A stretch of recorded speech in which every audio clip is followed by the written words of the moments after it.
సమరం హెల్త్ ఛానల్కు స్వాగతం. ఈరోజు మనం ఆ తెలుపు సహజమేనా తెల్లబట్టకు సంబంధించిన అనేక అంశాలు చూద్దాం. మహిళల్లో కనిపించే తెల్లబట్టను వైద్య పరిభాషలో లుకోరియా అంటారు. యుక్త వయసు మొదలు మెనోపాజ్ దశ వరకు మహిళల్లో ఈ లక్షణం కనిపించవచ్చు. మరీ ముఖ్యంగా టీనేజ్ వయసు ఆడపిల్లల్లో ఈ లక్షణం అతి సహజం. ఈ వయసు పిల్లల్లో హార్మోన్ల ఉధృతి విపరీతంగా ఉండటం వల్ల తెల్లబట్ట కనిపించవచ్చు.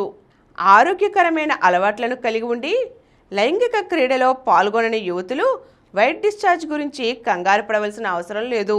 ఒకవేళ స్రావం ఎక్కువగా ఉంటే ప్యాంటీ డైపర్స్ వాడుకోవచ్చు. అయితే ఈ సహజసిద్ధ స్రావానికి భయపడిపోయి వైద్యుల దగ్గరకు పరుగులు పెట్టే మహిళలు ఎందరో ఉంటారు.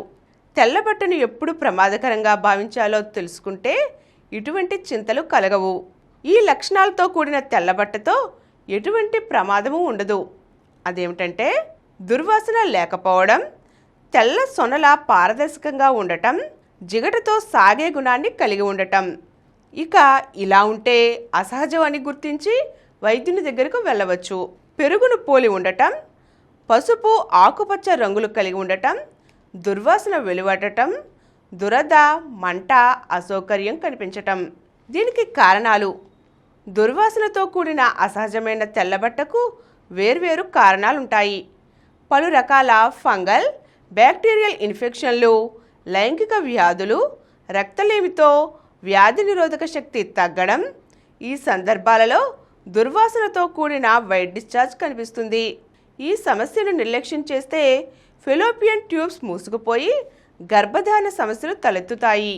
గర్భాశయ ముఖద్వారం దగ్గర పుండు ఏర్పడుతుంది. ఈ పరిస్థితి దీర్ఘకాలంలో క్యాన్సర్గా మారవచ్చు. కాబట్టి తరచూ ఇన్ఫెక్షన్లతో కూడిన తెల్లబట్ట వేధిస్తున్నా, దుర్వాసన, రంగుతో కూడిన స్రావాలు కనిపిస్తున్నా, దురద, మంట వేధిస్తున్నా ఆలస్యం చేయకుండా వైద్యులను సంప్రదించాలి. రక్త పరీక్ష, స్వాబ్ టెస్ట్తో ఇన్ఫెక్షన్ కారణాలను కనిపెట్టి వైద్యులు తగిన వైద్యం చేస్తారు. అలాగే క్యాన్సర్ను నిర్ధారించే పాప్స్మియర్ పరీక్షను చేయించుకోవాల్సి ఉంటుంది. దీనికి నోటి మాత్రలు, కొందరికి అవసరమైతే జననావయవం దగ్గర ఉపయోగించే మాత్రలు, జెల్స్ను కూడా వైద్యులు సూచిస్తారు.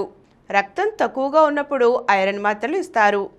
ఒకవేళ ఈ చికిత్సతో సమస్య అదుపులోకి రాకపోతే గర్భాశయ ముఖద్వారం దగ్గర ఏర్పడిన పుండును మాన్పడం కోసం క్రయోథెరపీని ఆశ్రయించాలి. దీంతో పుండు దగ్గర వ్యాధికరక కణాలు చనిపోయి కొత్త కణాలు వృద్ధి చెందుతాయి. వైట్ డిశ్చార్జ్ వల్ల ఫెలోపియన్ ట్యూబులు పూర్తిగా మూసుకుపోయినప్పుడు దెబ్బతిన్న ట్యూబ్ను కత్తిరించి కలపవలసి వస్తుంది. గర్భాశయ ముఖద్వార క్యాన్సర్గా మారితే ఫెలోపియన్ ట్యూబ్స్తో పాటు గర్భాశయాన్ని తొలగించవలసి ఉంటుంది. ఒకవేళ క్యాన్సర్ ఇతర అవయవాలకు పాకితే కీమోథెరపీ, రేడియేషన్ కూడా చేస్తారు. ముఖ్యంగా వైట్ డిశ్చార్జ్ పట్ల పాటించవలసిన జాగ్రత్తలు. జననావయవాలను శుభ్రంగా ఉంచుకోవాలి. నెలసరి సమయంలో ప్యాడ్స్ పట్ల శుభ్రత పాటించాలి.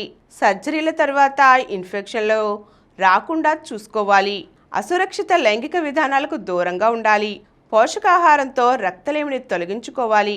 వ్యాధి నిరోధక శక్తి తగ్గకుండా చూసుకోవాలి. మధుమేహాన్ని మందులతో అదుపులో ఉంచుకోవాలి. ఈరోజు మనం వైట్ డిశ్చార్జ్ గురించి అనేక అంశాలు తెలుసుకున్నాం కదండి.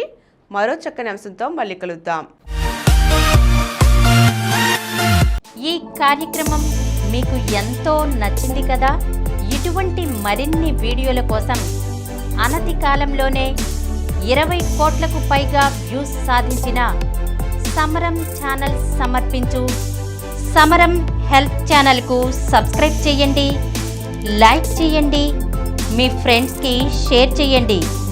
అలాగే ప్రక్కనున్న గంట సింబల్ని ప్రెస్ చేయడం మర్చిపోకండి.